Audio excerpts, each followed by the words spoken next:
All right, morning everybody. Welcome to another round of coffee and questions. What's today's topic going to be? Let's talk about check marks and cracks on wood. Now I do a lot of wood turning. You can see that right here. A lot of what I talk about is going to apply to flat work as well as, well, lathe work. And so what happened, and I'll explain this to you, and I'm going to give you a close-up picture, is how do you prevent it? How do you slow it down? And how do you take care of it when you do have cracks? Because sometimes it can be disappointing to find out one of your projects has got a big crack in it, okay? So a while back, I bought some desert oak from a tree trimmer. I got it fairly cheap. I brought it home. Now, let's talk about some of the things that you can do in the very beginning to slow it down. A lot of people will take and paint the ends of that wood log with anchor seal. You can do that. I have anchor seal here. It's not going to stop it or prevent it, but it slows it way, way down. It's a good product. Now, the other thing that I've done in a pinch is when I didn't have it and I didn't want to wait for it to be shipped to me, I use Elmer's glue. Let me show you an advertisement.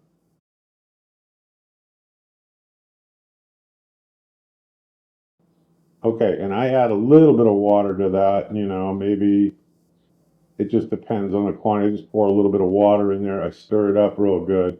And I use that and I paint the ends of the logs the same way you would with the anchor seal. Both the anchor seal and the Elmer's glue, I paint it once, I let it dry, I paint it again. So I've always painted them, the ends of the log twice. That's what works for me. I mean, of course, it depends on the wood, the climate, and a lot of other factors, I understand. But it works and it slows it way down. Okay, so that's one way that you can begin to prevent some of the cracking on logs if you're not going to be able to get to them right away. Okay, I'm going to show you a still picture and a close-up of this right here.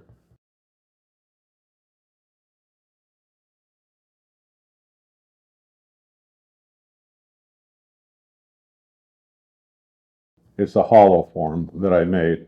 And I got called away and a day or so went by and I came back and it had a lot of cracking all the way around the base of this, but it hadn't come up onto the bowl part of it yet. And I stopped and thought about it and I thought, I understand why. I mean, what I did when I was turning this on the lathe before I stopped, I use a mixture of 50% boiled linseed oil and 50% mineral spirits in a spray bottle, a hand spray bottle. You pick it up at the dollar store or whatever. And when I'm doing this, I was also wet sanding the outside. I spray the inside because the walls are fairly thin at that point, but they're also prone to cracking. So I soak the inside of it, I soak the outside of it, and I wet sand. And we'll talk about wet sanding on the next video. But I did that, and that, for me, prevents the cracking. That, and usually what I do with these, because I'm wet turning them, is at the end of the day, I'll either put some kind of a paper grocery bag, plastic grocery bag over and secure it so that I don't get that rapid loss of moisture that in turn makes things crack easy. Okay, so that's one thing I can do. I soak it real good at the end of the day. I wrap it in a plastic bag. I get back to it the next day. Now, if I'm done wet sanding, I take it off and I make sure that it's still nice and damp with that 50-50 mixture of mineral spirits, boiled linseed oil. Now, you can use Danish oil, mineral oil, walnut oil. You could use vegetable oil. You could use mineral spirits by itself. I've tried all of these, okay, and they all work fairly equally as well.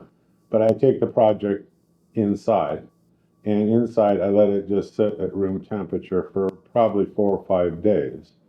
Now, I did that with this that you saw here, but I didn't pay any attention to that base of it because I wasn't done working on it. And lo and behold, it started to crack like all heck.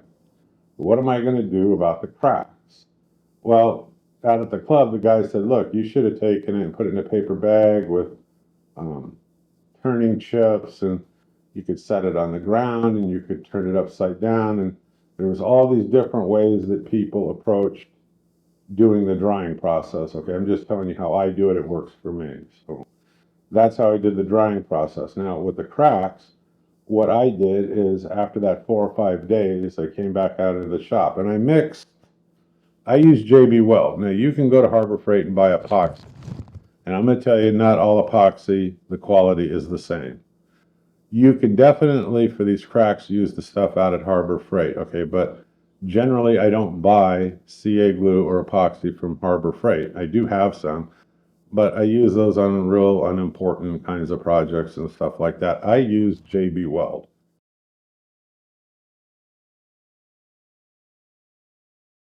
This is a fantastic quality product, okay? So what did I do? You could do this a number of ways.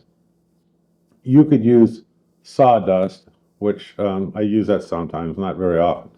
You can use trans tint dye, which I do use. There's a container of it up here.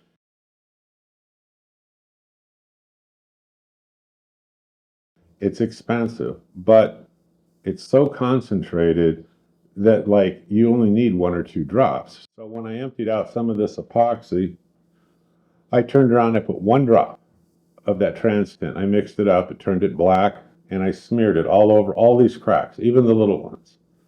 I let it dry again for about 24 hours or more. Even though it's 5-minute epoxy, it begins to set up, but it's not totally cured. So I waited a day or two or something like that, and it was totally hard and dry. Then I sanded it back. That's what you see here. And then I finished my wet sanding. And that's where this project is right now. I got a little bit more wet sanding to do on it. And then I'll turn around and I'll put my finish on there, which will probably be, I usually will use at the end like 1.5 or 2 pound cut shellac. I put a couple of coats on there as a good deep sealer. And then I go over it probably with polyurethane or lacquer, but that's on another video.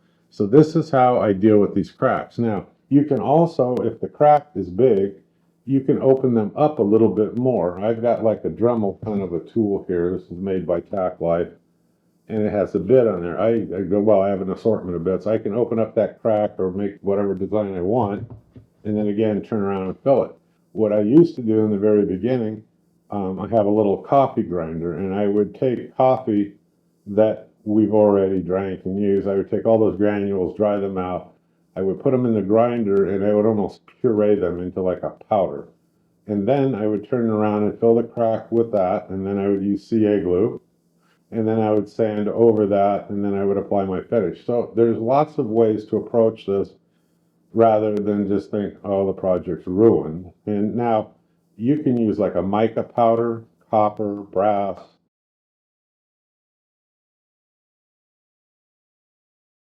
You can use, whether it's Star Bond or Stick Fast, you can get the thick black CA glue. It's a medium.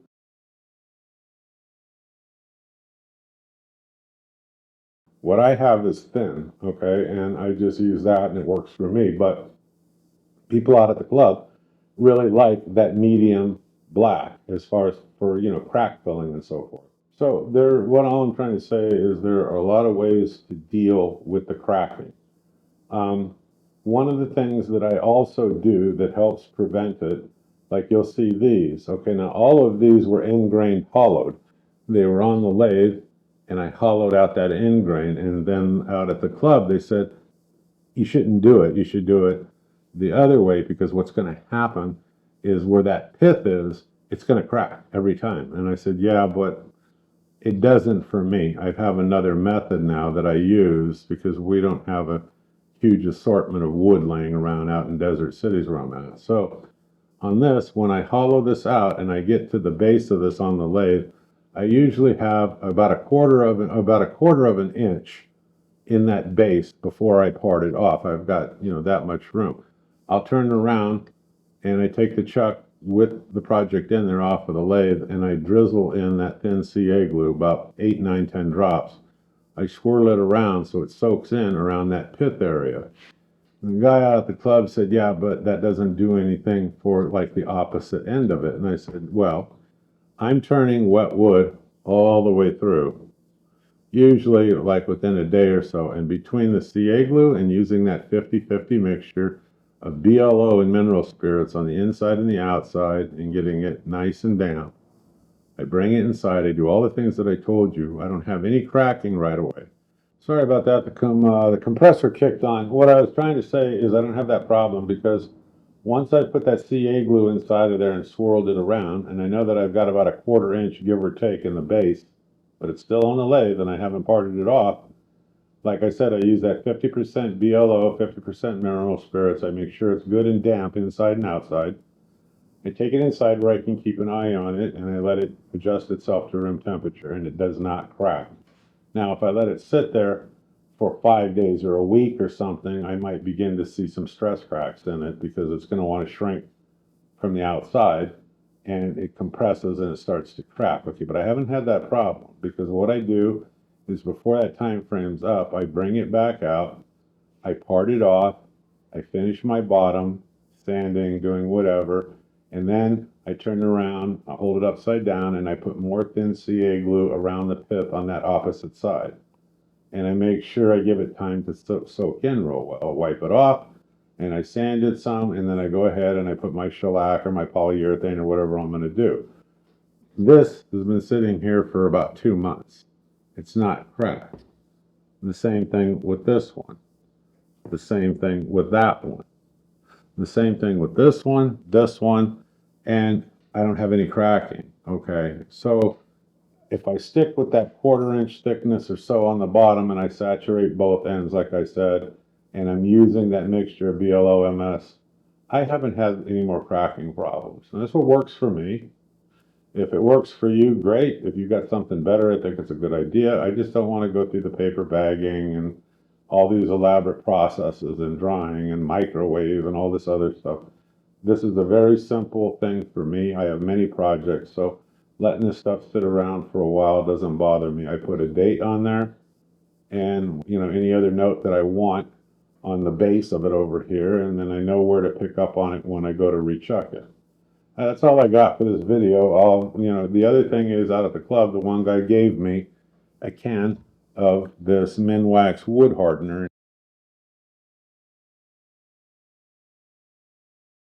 Probably do the same thing for you as the CA. I have not tried it yet. That'll be a future video. I'll let you know how it works. That's what he uses. And like he said, like I say, well, it works for him. Okay, I'm the home handyman. I hope you click subscribe, keep following me, and anything in the links below that you click on, I get a few brownie points, make a few bucks. It helps support the feral cats that I keep telling you at the end of the videos that I take care of, and I do appreciate it. You folks have a great day. I'll see you again soon. Bye-bye.